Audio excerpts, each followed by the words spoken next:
SSC 26 কথা ছিল যে অঙ্কগুলো নিয়ে ভিডিও তৈরি করা হবে ওই অঙ্কগুলো তোমার এসএসসি পরীক্ষায় আসবে। তাই এ ধরনের একটি প্রশ্ন তোমার এসএসসি পরীক্ষায় আসবে, তুমি এটি নিশ্চিত থাকতে পারো। দেখো, বল হচ্ছে R equal x comma y such that x belongs C, y belongs C এবং y equal to y x, মানে এখানে এক্স এর পর তোমার মান সি এবং ওয়াই এর মান পরেও সি, তার মানে উভয় অংশে সি। এই অঙ্কটি করার জন্য তোমার সি এর মান দরকার, তাই আমরা লিখে রাখলাম দেওয়া আছে সি ইকুয়াল এখানে সি এর মান। এখন তাদের শর্ত ছিল যে এক্স এর মানের সাথে 2 গুণ করলে তোমার ওয়াই এর মান পাওয়া যাবে। তুমি বিশ্বাস রাখো, এ ধরনের একটি প্রশ্ন তোমার এসএসসি পরীক্ষা আসবে। দেখো, যেহেতু আমাদের এই অঙ্কটি করার জন্য সিরমান দরকার, তাই আমরা লিখে রাখলাম সিরমান। এখন দেখো, এখানে দেওয়া আছে তোমার আর, তাই তোমাকে লিখতে হবে আর বর্ণিত শর্ত মতে, আর বর্ণিত শর্ত মতে, শর্ত মতে। এখন দেখো, আমাদের শর্ত ছিল y equal to y x. দেখো, এই ইকুয়াল অথবা বাংলায় সমান সমান চিহ্ন বলে, মানে এখানে যে মান হবে তার সমান মান হবে এর সাথে, অর্থাৎ ওয়াই এর মানের সমান হবে তখন যখন তুমি এক্স এর মানের সাথে 2 গুণ করবা। তাহলে দেখো, আমাদের শর্ত ছিল এই y equal to y x, তাই আমরা লিখব y equal to y x.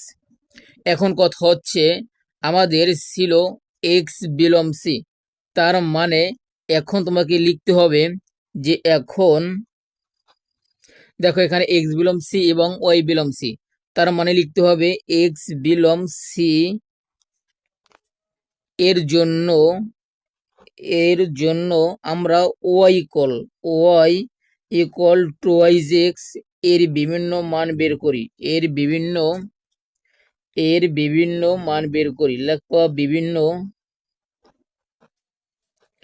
মান বের করি। এখন দেখো, তোমার সি এর মানে ছিল 5টা, মানে -1, তারপর 0, 1, 2, 3, মানে 5টা তোমার সংখ্যা ছিল।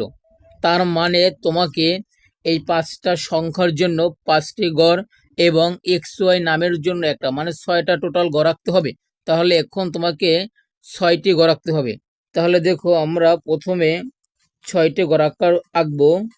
এই আমরা 6টি গড় আঁকার জন্য তোমার আনুমানিক একটা দাগ নিলাম। এখন দেখো, যেহেতু তোমার এই 6টা আঁকতে হবে, তার মানে আমরা এই 6টা গড় আঁকবো। এখন দেখো, আমাদের প্রথমে এক্স তারপর ওয়াই ধরতে হবে। এখন এক্স এর মান হচ্ছে তোমার সি এর যে মানগুলো দেওয়া আছে ওইগুলো হচ্ছে তোমার এক্স এর মান। তাহলে দেখো, আমরা বোঝার স্বার্থে সি এর মান এই কর্নারে লিখে রাখি। দেখো, সি এর মান ছিল -1, তারপর 0, 1, 2, 3। এখন দেখো, আমাদের শর্ত ছিল যে এক্স এর মানের সাথে 2 গুণ করলে ওয়াই এর মান পাওয়া যাবে। তাহলে দেখো, আমরা এক্স এর মান যদি মনে মনে এখানে -1 ধরি, তাহলে অন দ্বারা যদি 2 কে গুণ করি, সরি আগে দেখো, তোমার সি এর মানকে আমরা এক্স এর মান ধরতে হবে। তাহলে আমরা এক্স এর মান এই -1, দেখো যেগুলো ছিল তোমার সি এর মান সেগুলোই হবে তোমার এক্স এর মান। তাহলে -1, তারপর 0, তারপর 1, তারপর 2, তারপর কত 3।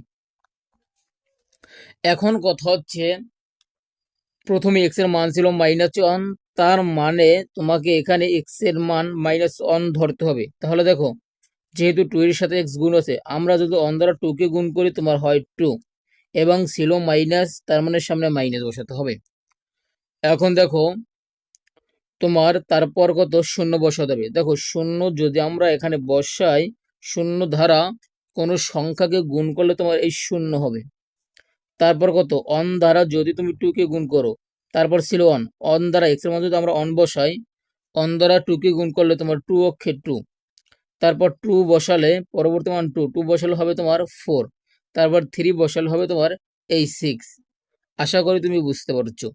দেখো, আমাদের এখানে সি এর মান -1 ছিল, তারপর 0 1 2 3। এখানে দেখো -2 কিন্তু তোমার আমাদের এই সি এর মানের মধ্যে ছিল না। তারপর কত, এই 4 ছিল না, তারপর ছিল না কত, এই 6। এখন দেখো যে মানগুলো তোমাকে লিখতে হবে, যেহেতু যেহেতু -2 ছিল না, এখানে লিখতে হবে -2। তারপর দেখো আমাদের ছিল না কত, 4। তারপর ছিল না কত, এই 6।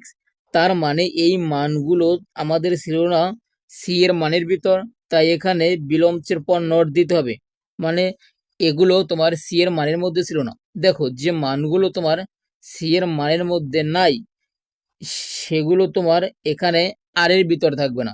তাহলে দেখো আমাদের ছিল না কোনগুলো, ছিল না তাহলে এই -2, তার মানে এই ঘরে দুইটা মান আছে, -1 -2। তারপর কত, এই 4, তার মানে এই 2 4। তারপর কত, এই 3 4। অর্থাৎ এগুলো এগুলো তোমার আর এর মানের ভিতর অন্তর্ভুক্ত হবে না। আশা করি বুঝতে পারছো। তাহলে দেখো বাকি যেগুলো থাকে তাহলে সেগুলো তোমাকে লিখতে হবে। দেখো বাকিগুলো ছিল এই 0, যেহেতু আমার 0 ছিল সি এর মানের ভিতর, তাহলে এই 0 0। তারপর ছিল কত, 1 2। তারপর এই দুইটাই। তার মানে এখানে ডোমেন লিখতে হবে। ডোমেন ডি দ্বারা প্রকাশ করে। তারপর লেখো ডোমেন হচ্ছে এই প্রত্যেকটি ব্র্যাকেটের প্রথম মান, মানে 0, তারপর অন। তারপর রেঞ্জ হচ্ছে দেখো এই রেঞ্জ রেঞ্জ আর দ্বারা প্রকাশ করে। রেঞ্জ হচ্ছে পরবর্তী মানগুলো। তাহলে পরবর্তী মান কত, 0 এবং 2। আশা করি তুমি বুঝতে পারছো। তোমার কাছে যদি ভালো লাগে অবশ্যই ভিডিওগুলো শেয়ার করে দিবা এবং টিকটকে দেখে থাকলে একটি রিপোস্ট করে দিবা।